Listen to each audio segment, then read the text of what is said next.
માવાના મોદક બનાવવાની રીત। સૌપ્રથમ કઢાઈમાં મોળો માવો લઈ તેને ધીમા તાપે સતત હલાવતા રહી શેકી લો। માવો શેકાઈ જાય એટલે તેમાં કાજુનો ભૂકો અને સૂકા કોપરાનું છીણ ઉમેરી મિક્સ કરી ખાંડ અને કન્ડેન્સ મિલ્ક ઉમેરી 3 થી 4 મિનિટ માટે કૂક કરી લો। મિશ્રણ થોડું ઘટ થાય એટલે તેમાં મિલ્ક પાવડર ઉમેરી થોડીવાર માટે કૂક કરી લો। તેમાં ઇલાયચી પાવડર, સૂકી ગુલાબની પાંદડી અને કેસર ઉમેરી મિક્સ કરી આ મિશ્રણને ઠંડુ કરી લો।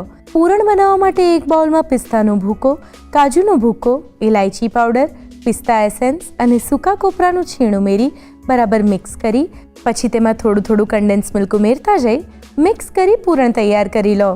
પૂરણમાંથી નાના નાના ગોળા વાળી લો। તૈયાર કરેલા માવાના મિશ્રણને મોદકના મોલ્ડમાં લઈ દબાવી વચ્ચે પૂરણ મૂકી મિશ્રણ લઈ અનમોલ્ડ કરી મોદક તૈયાર કરી લો। મોદકને પ્લેટમાં લઈ ગણપતિ દાદાને ધરાવી દો તો તૈયાર છે ગણેશ ચતુર્થી નિમિત્તે ખાસ માવાના મોદક।